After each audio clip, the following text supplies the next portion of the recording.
और जम्मू कश्मीर के अंदर जिस तरीके की मौजूदा सूरत हाल बनी हुई है और लगातार हमने पिछले हफ्ते के 2-3 दिन के दौरान हमने देखा कि 60 से लेकर 70 से ज़्यादा अमवात हो रही थी और कोरोना मामलों में इजाफा हो रहा था। लेकिन पिछले 2 दिन की अगर हम बात करेंगे, न सिर्फ शरह अमवात में कमी देखने को मिली बल्कि कोरोना मामलों में भी आहिस्ता आहिस्ता कमी आने लगी है। लेकिन इस बीच जम्मू कश्मीर इंतज़ामिया ने लॉकडाउन को लेकर उसमें मज़ीद तौसी की है और उसी के साथ साथ KU कश्मीर यूनिवर्सिटी की खबर भी आप तक पहुंचाएंगे कि उन्होंने UG दाखिला को लेकर जो डेट है उसको भी एक्सटेंड किया है। बिल्कुल, पिछले 24 घंटों में काफी पेशरफ्त हुई है। LG इंतजामिया की तरफ से कुछ फैसले लिए गए और फैसला ये कि तब सभी के सभी 20 अजला के अंदर लॉकडाउन में तोसी होगी। जम्मू कश्मीर के अंदर 3408 मुस्बत मामले जो 24 घंटों में सामने आए थे 12 बजे से के पहले और 48 अमवात भी हुई थी। हालांकि इसमें और भी हुई है, लेकिन तशवीश की बात ये कि जम्मू सूबे के अंदर ब्लैक फंगस का दूसरा केस भी सामने आया है जिसकी तस्दीक हुई है। कोविड के पेश नजर लॉकडाउन में 31 मई तक तोसी का ऐलान किया गया है और ये लॉकडाउन जो है जो ऑलरेडी 24 मई तक यानी कल सुबह तक था तो वो खत्म हो जाएगा और रोकथाम जो कोविड-19 की लहर है उसको मुमकिन बनाया जा सके। सभी 20 अजला में कोरोना कर्फ्यू 31 मई तक जारी रहेगा और जो जानकारी दी गई ऑफिशियल ट्विटर हैंडल पर LG इंतजामिया की तरफ से उसमें यह ऐलान किया गया कि कर्फ्यू सख्त होगा, ताहम जिला मजिस्ट्रेट मुआशी सरगर्मियों को जारी रखने को यकीनी बनाएंगे और इमरजेंसी खिदमात को जारी रखा जाएगा। 24 मई की सुबह तक यानी कल सुबह 7 बजे तक जो लॉकडाउन पिछले हफ्ते का है ये 4 हफ्ते मुकम्मल हो जाएंगे और कल 7 बजे से फिर 31 मई तक सुबह 7 बजे तक लॉकडाउन जारी रहेगा। ये एक खबर। दूसरी बात, ये केसेस इस वक्त कम और ज्यादा कुछ इलाकों के अंदर हुए हैं। थोड़ी देर में आपको डिस्ट्रिक्ट वाइज भी बताने की कोशिश करेंगे, लेकिन ब्लैक फंगस का ये दूसरा केस जम्मू प्रोविंस से सामने आया है जिसकी तस्दीक हुई है और जानकारी ये भी दी गई है कि जम्मू सूबे के अंदर अमवात मुसलसल बढ़ रही है, यानी अमवात की शरह जम्मू सूबे के अंदर और जम्मू जिले के अंदर बढ़ रहे हैं। राजौरी भी सर फहरिस्त इस वक्त टॉप 2 डिस्ट्रिक्ट जो जम्मू रीजन के अंदर आ रहे हैं। कश्मीर में डेथ परसेंटेज नीचे आया है, लेकिन तशवीश की बात यह कि केसेस चंद अजला के अंदर इस वक्त तकरीबन 2000 के ऊपर गए हैं जो पिछले 24 घंटों की भी तस्दीक हुई है। 3500 से नीचे केस आना ये काफी दिनों के बाद देखा गया है। 4000 और 3 के बीच में आंकड़े जरूर गिर रहे थे, लेकिन इस वक्त बड़ी बात यह कि कोविड के पेश नजर मजीद सख्तियां उस वक्त करनी पड़ी हैं जब 18 अमवात कश्मीर के अंदर 24 घंटों में हुई है। 2157 पॉजिटिव केसेस आए हैं। वहीं जम्मू के अंदर भी इसी तरह की सूरत हाल है। इधर कश्मीर यूनिवर्सिटी ने हालात के पेश नजर फैसला किया है कि जो इस वक्त PG के UG की जो एडमिशंस हैं उनके लिए अगर आप दाखिला लेना चाह रहे हैं तो फिलहाल जो डेट कल तक खत्म होने जा रही थी उसमें तौसी करने का 31 मई तक ऐलान किया गया है। 31 मई अब लास्ट डेट होगी। फिलहाल एक हफ्ता मजीद उन तलबा के पास, उन उम्मीदवारों के पास जो कश्मीर यूनिवर्सिटी में इस बार एडमिशन अंडर ग्रेजुएट में यानी ग्रेजुएशन के लिए जा रहे हैं। चलिए श्रीनगर पहले आपको लिए चलते हैं और श्रीनगर की इस वक्त सूरत हाल क्या है जरा श्रीनगर ब्रेकिंग पे पहले चलते हैं क्योंकि श्रीनगर से एक और तशवीशनाक खबर है। सिर्फ जिला इस वक्त काफी ज्यादा सुर्खियों में है और श्रीनगर के अंदर केसेस किस तरीके से बढ़ रहे हैं। वादी के अंदर 10 डिस्ट्रिक्ट्स में श्रीनगर जिला कोविड केसेस में सरे फहरिस्त है नंबर 1। नंबर 2, लॉकडाउन का शहर में कोई ज्यादा असर नहीं दिखा। इस पर माहिरीन ने तशवीश का इजहार किया है क्योंकि मूवमेंट भी हो रही है, केसेस भी कम नहीं हुए 30 अप्रैल के बाद, ये आदाद शुमार बताते हैं। मुसाफिर जो बाहर से पहुंच रहे उनके मुस्बत मामले जब सामने आ रहे हैं ये भी 22 से तशवीश है और 24 घंटे शायद ये बताने के लिए काफी हैं कि हालात क्या जिले के हैं। 509 मुस्बत मामलों की तस्दीक पिछले 24 घंटों के अंदर हुई है। पहले जरा श्रीनगर चलते हैं। सैयद तजम्मुल हमारे साथ इस वक्त है। बहुत शुक्रिया सैयद तजम्मुल ज्वाइन करने के लिए। श्रीनगर जिले के अंदर लॉकडाउन बेअसर है या कोई खास नतीजे इसके सामने नहीं आए जो पाबंदियां अभी तक रही हैं, माहिरीन ये बात मानते हैं। ग्राउंड सिचुएशन क्या है 24 दिनों की पाबंदियों के बाद?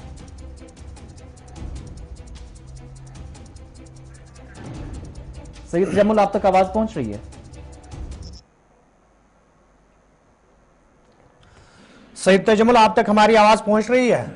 जी जी तजम्मुल साहब, प्रोग्राम में आपका खैर मकदम है। जिस तरीके से 24 दिन लॉकडाउन के हुए हैं और माहिरीन ने तशवीश का इजहार किया जिला श्रीनगर के हवाले से कि लॉकडाउन का असर देखा नहीं जा रहा है क्योंकि जिस तरीके से कोरोना मामला सामने आ रहे हैं, जमीनी सूरत हाल क्या कुछ बता रही है? साहिर साहब, जब जम्मू कश्मीर में लॉकडाउन की बात करें तो पहला मरहला जो लॉकडाउन का था उसका निकलना, उसके बाद दोबारा लॉकडाउन का मरहला आना और उसके बाद हमने मिला जुला रद्दमल पाया और कई एक समाजी तबकों को हमने गैर जरूरी तौर पर सड़कों पे आते देखा और लगातार हमने अपीलें भी सुनी और एडमिनिस्ट्रेशन की अपीलों के बाद कई एक अपीलों को भी नजरअंदाज किया गया। लेकिन यहाँ पर ये बात बड़ी इंपॉर्टेंट है कि गवर्नमेंट सेक्टर में जब आप लॉकडाउन की बात करते हैं तो आपने खुद इसको एक्सेप्टेड रखा, ईज आउट किया, लेकिन उसके बाद अगर आप महकमा एग्रीकल्चर, जम्मू कश्मीर बैंक और जम्मू कश्मीर पुलिस के अलावा सिविल दफ्तरों की बात करें या उन तफासिल की जिनकी आज ज्यादा जरूरत मैदान में नहीं है बल्कि ज्यादा जरूरत अपने अपने घरों में है। उसके बाद लॉकडाउन के पहले मरहले में शरह इमवात जो था वो बढ़ गया और कुछ दिनों से जो 48 के नीचे आप मोर्टेलिटी आने लगी, जिसका गालिबन ये मतलब है कि आने वाले दिनों में अगर लॉकडाउन को और जिस तरह से 31 मई तक बढ़ाया गया, अगर इस तौसी का सही फायदा उठाया जाए तो लॉकडाउन में शरह अमवात के साथ साथ मुस्बत मामला जो है उनमें भी कमी आ सकती है। बीती रात में 30,000 से ज्यादा मुस्बत आमद का मतलब है कि जम्मू कश्मीर में अब आने वाले दिनों में शायद अगर लॉकडाउन को और अगर हमने अमली तौर पर अपने प्रोग्रामों को, अपने बाहर आने के सिलसिले को रोका तो शायद शरह अमवात के साथ साथ मुस्बत मामला में भी कमी आ सकती है। ये जो बाहर आने का सिलसिला है, जो इंतजामिया की तरफ से इकदाम अभी तक किए गए थे, कहां पर ये महसूस हो रहा है कि गैर संजीदगी का मुजाहिरा पब्लिक की तरफ से या फिर पुलिस और सिविल इंतजामिया कर्फ्यू पास जारी करने के बाद जिन लोगों की मूवमेंट यकीनी बनानी थी वो नहीं हो पाया ऑन ग्राउंड? आसिफ, आपको याद होगा जब आप उत्तर प्रदेश, महाराष्ट्र, झारखंड, नई दिल्ली की बात करें तो लॉकडाउन का मतलब है लॉकडाउन, यानी एक लेबर क्लास है जिसको आपको डील करना है अपनी मरकजी स्कीमों के साथ या उन तक पैसा वगैरह या खाने पीने की अशिया पहुंचाने का। लेकिन कश्मीर में, जम्मू में और हमारे इन दोनों प्रोविंसेस में जब आप बात करते हैं तो यहाँ का लॉकडाउन के बाद एक्सेप्टेड जो तबके थे उन्हें सही मानों में इस्तेमाल नहीं किया गया। मिसाल के तौर पर आपको बता दूं कि जब आप गैर जरूरी भीड़ की बात करें तो इंसानों को घरों से बाहर आने के लिए आपको बड़ी मेहनत करनी होगी। अमूमन इस तरह नहीं होता कि जब आप घरों से बाहर आकर दफातरों या मार्केट का रुख करते हैं या रोजमर्रा के मामला में जुट जाते हैं। लेकिन फिर भी इस जिमन में जम्मू कश्मीर सरकार ने जो कर्फ्यू पास इशू किए और मैंने बेशतर दफातर में जाकर खुद देखा कि कर्फ्यू पास हासिल करने के लिए आपको अपने अपने डिपार्टमेंट के HODs का रिटर्न लाना बड़ा लाजमी है।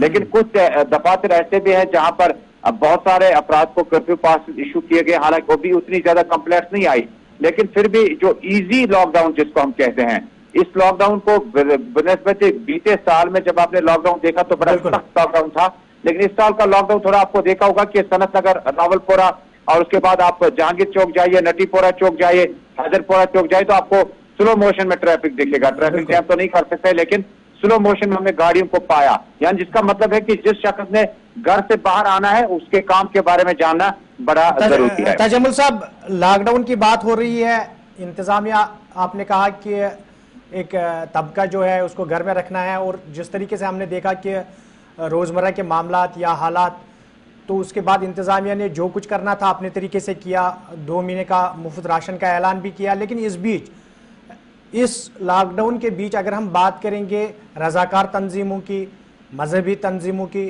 या दूसरे जो NGOs है, उन पे जो जिम्मेदारी बनती थी, क्या इस बार ये चीज देखने को मिली कि वो अपनी जिम्मेदारी को बखूबी अब तक अंजाम दे रहे हैं? बिल्कुल नहीं। बहुत सारे सरकारी, गैर सरकारी हमने तंजीमें देखी, खासकर नॉन गवर्नमेंट ऑर्गेनाइजेशन या NGOs की जब हम बात करते हैं।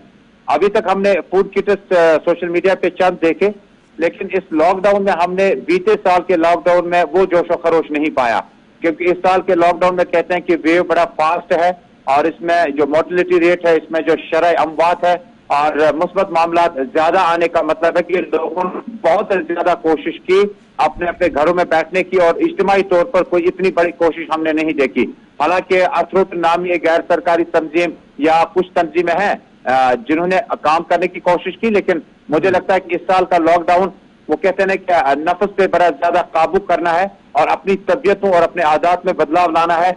लोगों ने इन तंजीमों से, गैर सरकारी तंजीम से उतना ज्यादा अभी इस्तेफादा नहीं किया जितना होना चाहता, लेकिन इन तंजीमों को सरकारी तवालत से भी गुजरना पड़ता है। इन्हें कर्फ्यू पासेस चाहे, इन्हें वहां तक रसाई चाहे जिस इलाके में ये जाना चाहते हैं, और बड़ी मुश्किल हालात में एक तबका है जो लेबर क्लास है और जिन्हें दिन में कमाई करना बड़ा लाजमी था, तब जाके वो बाल बच्चों के लिए रोटी वगैरह आखिरी चीज से मुल्क, कल और परसों जो तस्वीरें हमने देखी श्रीनगर के एक बड़े अस्पताल की, ये तो अभी तक बाहर की बात हो रही थी, लेकिन अस्पतालों के अंदर जो इस वक्त सिचुएशन है, लोड काफी ज्यादा पड़ा है और ऑक्सीजन की कमी तो कहीं नहीं थी, इस तरह की खबरें भी थी, मगर डिस्ट्रीब्यूशन का जो प्रोसेस था उस पर सवाल उठे, हाथापाई हुई, एक दूसरे पर बर्तरी हासिल करने की कोशिश हुई। इन सब के बीच में ऐसी सूरत हाल दोबारा ना बने। जो मायूस कुन तस्वीरें आई थी सामने, उसके बाद क्या कुछ मजीद इकदाम हुए हैं? देखिए, इस सूरत हाल में ये एक जंगी सूरत हाल इख्तियार कर चुकी है। जब आपको माहिरीन की खिदमत हासिल होने के बावजूद जब आप अपने सिलेंडर का वेट करते हैं अस्पतालों में, गैस सिलेंडर का, ऑक्सीजन सिलेंडर का, मुझे लगता है कि ये चीजें जो हैं, ये छोटी बड़ी चीजें जो है ये हो जाएंगी, क्योंकि जब आपके पास उतना मैन पावर नहीं है, अस्पताल अमला जो प्राइवेट सिक्योरिटी होता है उसको अंदर तक रसाई नहीं है या वो अंदर जाना नहीं चाहते हैं, क्योंकि अस्पतालों के अंदर जाना भी एक बहुत बड़ा खतरनाक अमल हो सकता है। लेकिन ये एक नॉर्मल सा मामला है। जब आप डॉक्टर को एब्सेंट पाते हैं, नर्स को एब्सेंट पाते हैं तो शोर शराबा उठता है। जब आप ऑक्सीजन कंसंट्रेटर या आईसीयू वार्ड में आप दिक्कत पाते हैं, अपने पेशेंट को, अपने चहते शख्स को सामने पाते हैं कि उसको किस चीज की जरूरत है, तो ये उतार चढ़ाव के मामला है। लेकिन इसमें मेडिकल ऑफिसरों के साथ साथ प्रिंसिपल मेडिकल कॉलेज ने ऐसे अपराध के खिलाफ कानूनी कार्रवाई की जाएगी जो अस्पतालों में रहकर अस्पतालों के कवायद जवाबित जो रूल्स रेगुलेशन है उनको फॉलो नहीं करेंगे। ये जिम्मेदारी medical superintendent, principal medical college, chief medical officer की या मेडिकल ऑफिसर जो कंसर्न ड्यूटी पर है। लेकिन लॉ एनफोर्समेंट एजेंसीज को अब अस्पतालों के साथ बहुत ज्यादा नजदीक रहना चाहिए और प्राइवेट सिक्योरिटी जो हायर की जाती है उनके जो काम है उसमें मुझे लगता है कि ड्यूटी शेड्यूल में तब्दीली लानी होगी। चलिए तजम्मुल साहब, आपका बहुत बहुत शुक्रिया ताज़ा तरीन तफसीलात पहुंचाने के लिए। जम्मू चलते हैं और जम्मू में हमारे साथ इस वक्त प्रिया राजपूत जुड़ चुकी है। प्रिया, प्रोग्राम में आपका खैर मकदम है। सबसे पहले आपसे जम्मू की सूरत हाल जानना चाहेंगे, किस तरीके की सूरत हाल बनी हुई है और उसके साथ साथ जो इंतजामिया ने लॉकडाउन अब एक्सटेंड किया है, आम लोगों का इस पर क्या तबसरा है? देखिए, जिस तरह से जम्मू में भी अब लॉकडाउन को एक्सटेंड किया गया है, पूरे जम्मू संभाग के 10 डिस्ट्रिक्ट में लॉकडाउन जो एक्सटेंड हुआ है, वहीं जमीनी स्तर की बात करें तो लोग अभी भी जिस तरह से एसओपीज का उल्लंघन करते हुए तो नजर आ रहे हैं और साथ में एफआईआर दर्ज होने के साथ पहले भी ये मामला सामने आया था कि एफआईआर दर्ज हो रही है और साथ में उनसे फाइन भी लिया जा रहा है और जिन वाहनों पर वो आ रहे हैं वाहन भी जब्त किए जा रहे हैं। वहीं अगर लोगों की बात करें तो लोग पूरी तरह से प्रशासन के समर्थन में तो है कि लॉकडाउन एक्सटेंड होना चाहिए था, क्योंकि जम्मू संभाग एक ऐसा डिस्ट्रिक्ट है जो पूरे जम्मू संभाग में सबसे ज्यादा केसेस वहां से आ रहे हैं। वहीं जीएमसी की बात करें तो जीएमसी में जिस तरह से आए दिन देखें तो लगातार वहां से जाने जा रही है। पूरे जम्मू कश्मीर में देखा जाए तो 30% तक की जाने से जीएमसी जम्मू से जा रही है। और वहीं अगर देखा कल की भी डाटा देखा जाए तो 10 जाने जीएमसी जम्मू से गई थी। और अभी भी लोग जो है सरकार का समर्थन करने के साथ कुछ ऐसे भी शरारती तत्व है जो एसओपीज का पालन नहीं करते हैं और सड़कों पर उतरते हुए नजर आते हैं। प्रिया, एक चीज और भी बताइएगा, डेथ परसेंटेज डिस्ट्रिक्ट वाइज अगर देखें तो जम्मू प्रोविंस के अंदर ज्यादा है, लेकिन एक और परेशानी देर रात ये भी खबर आई, पहले एक डेथ ब्लैक फंगस से हुई थी, एक और केस सामने आया है।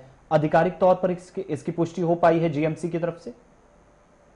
जी, आपको जिस तरह से दूसरा केस जो था ब्लैक फंगस का वो सामने आया, परंतु अभी तक कोई भी उच्च अधिकारी इस पर बोलने के लिए तैयार नहीं है, क्योंकि पहले भी जो उन्होंने टिप्पणी की थी पहले केस के लिए वो भी टिप्पणी सही नजर नहीं आई थी, जिसके बाद काफी बवाल हुआ था। और अभी दूसरे केस की बात करें तो उसका उपचार हो रहा है और अभी तक कोई भी आधिकारिक तौर पर किसी ने उसके बारे में कोई भी पुष्टि नहीं की है। सिर्फ सूत्रों के अनुसार खबर सामने आई थी कि दूसरा केस भी जम्मू से था और उसका उपचार चल रहा है। प्रिया, अगर हम ब्लैक फंगस की बात करेंगे तो जिस तरीके से ब्लैक फंगस का नाम सामने आते ही लोगों के अंदर एक तशवीश पाई जा रही है।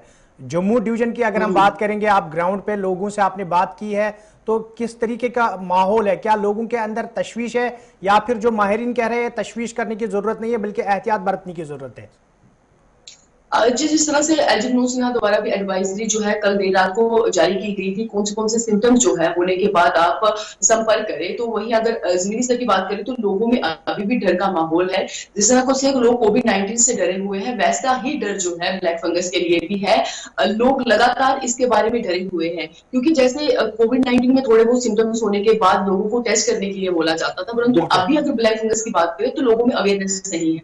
लोगों को यही नहीं पता है कि अगर उनमें कुछ सिम्टम्स है तो वो कहां पर जाए, क्योंकि जीएमसी जम्मू पर जिस तरह से विश्वास लोगों का उठता हुआ नजर आ रहा है, वही जीएमसी जम्मू के साथ भी अगर देखा जाए तो कैसे वो ट्रीटमेंट करेंगे, ये सबसे बड़ा सवाल है। लोगों में अवेयरनेस की कमी है कि किस चीजों की वजह से ब्लैक फंगस फैलता है, ये किस तरह के सिम्टम्स होने के बाद आपको हो सकता है। तो लोगों में डर का माहौल तो है, परंतु इस वक्त की बात करें तो अवेयरनेस की सबसे ज्यादा कमी है जो सरकार को